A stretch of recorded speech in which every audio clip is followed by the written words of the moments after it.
바로가 사람을 보내어 모세와 아론을 불러 그들에게 이르되 이번은 내가 범죄하였노라. 여호와는 의로우시고 나와 나의 백성은 악하도다.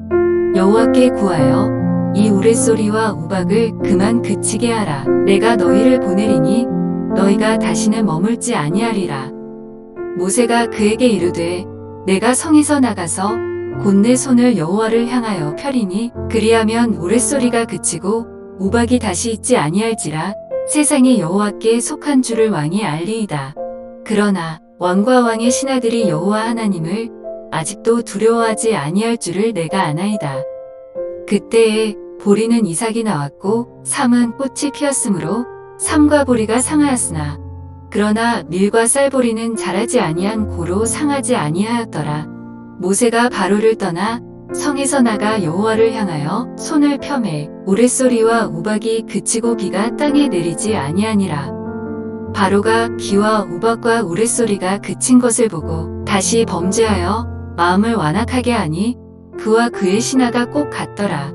바로의 마음이 완악하여 이스라엘 자손을 내보내지 아니하였으니 여호와께서 모세에게 말씀하신 것 같더라. 샬롬. 4월 26일 월요일 새벽 말씀 듣기 시간에 오신 여러분들을 환영합니다. 오늘 주신 말씀 가운데 함께 은혜 나누기 원합니다. 바로의 계속적인 완악한 마음으로 인해 애굽의 7번째 재앙인 우박의 재앙이 임합니다. 이때 하늘에서 우박만 내린 것이 아니라 불덩이도 함께 섞여 심히 맹렬하게 내려서 애굽 온 땅에서 사람과 짐승을 막론하고 밭에 있는 모든 것을 치고 들의 모든 나무를 꺾었습니다. 이와 같이 우박의 재앙이 주는 피해와 공포가 얼마나 크고 강했던지 지금까지 고압적인 자세를 유지하던 바로는 모세와 아론 앞에서 자신은 죄인이며 하나님은 의로우시고 자신과 애굽은 악하다고 인정합니다. 그리고 우레와 우박을 그치게 해주면 이스라엘을 내보내주겠다고 약속합니다. 바로의 말만 놓고 본다면 그가 완전히 하나님의 권능 앞에서 항복한 것처럼 보입니다. 하지만 바로는 당장 자기 발등에 떨어진 불을 끄려고만 했을 뿐 하나님을 두려워하지도 않고 그분께 항복할 생각을 전혀 하지 않았습니다. 이처럼 어리석은 인간들은 자기 자신이 인생의 주인이라 여기며 그저 눈앞에 문제를 해결하기 위해 하나님을 찾을 뿐입니다. 하나님은 이러한 인간의 악함을 아시면서도 자비로우시기에 인간의 기도를 들으시고 자비를 베푸십니다. 31절, 32절입니다. 그때 보리는 이삭이 나왔고 삼은 꽃이 피었으므로 삼과 보리가 상하였으나 그러나 밀과 쌀보리는 자라지 아니한 고로 상하지 아니하였더라. 이것은 하나님께서 애굽을 치셨지만 아주 멸하지는 않으셨으며 애굽에 큰 피해가 있었지만 양식이 완전히 없어진 것은 아님을 알게 합니다. 이는 하나님께서 악인에게 재앙을 내리면서도 그들에 대한 자비를 잊지 않으셨다는 증거입니다. 애굽을 불과 우레와 우박으로 치시면서도 그들을 위한 양식을 남겨두시고 그들이 당장 위기를 모면하기 위해 거짓으로 항복해도 재앙을 거두어주실 만큼 하나님의 은혜가 풍성하십니다.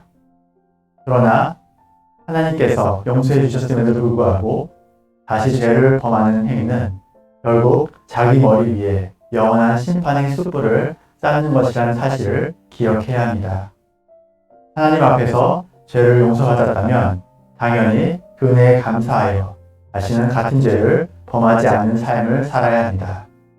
그러나 어리석은 인간은 재앙의 때가 지나고 나면 당시의 절박함을 망각하고 다시 교만해집니다. 33절, 34절입니다. 모세가 바로를 떠나 성에서 나가 여호와를 향하여 손을 펴매 우레소리와 우박이 그치고 비가 땅에 내리지 아니하니라. 바로가 비와 우박과 우레소리가 그친 것을 보고 다시 범죄하여 마음을 완악하게 하니 그와 그의 신하가 꼭 같더라. 우박이 그침과 동시에 바로와 신하들은 모세와 아론 앞에서 했던 약속을 어겼습니다. 이렇게 계속 하나님 앞에서 거짓의 행동을 하면서 눈앞의 어려움만을 모면하다 보면 최종적으로 돌이킬 수 없는 큰 타격을 입게 되는 날이 오게 될 것이며 그때는 아무리 후회해도 소용이 없을 것입니다.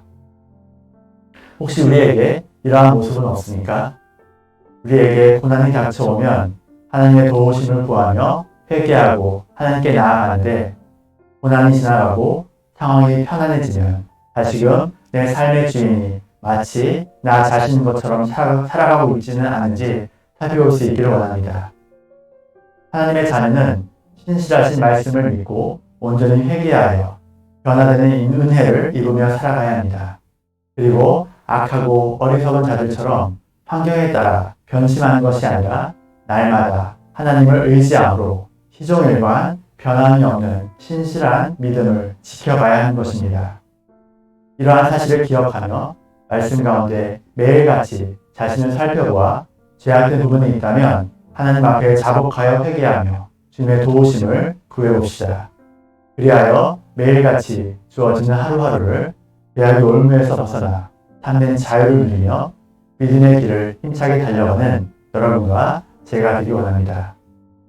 오늘의 적용입니다. 말씀 가운데 반복해서 짓는 죄가 무엇인지 돌아보아 그의 도우심을 구하며 철저히 회개합시다. 기도하시겠습니다. 하나님 아버지 참으로 감사합니다. 저희들 하나님의 자녀를 택하여 주시고 예수 그리스도를 위해 삶의 주인으로 모시며 살게 하시네 감사합니다. 하나님 아버지 우리가 날마다 말씀에 비추어 우리의 죄악을 회개하며 주님의 믿음의 자녀로서 신실한 믿음을 살아가는 저희들이 될 수 있도록 인도하여 주시옵소서. 모든 말씀 우리 구주 예수 그리스도의 이름으로 기도드립니다. 아멘.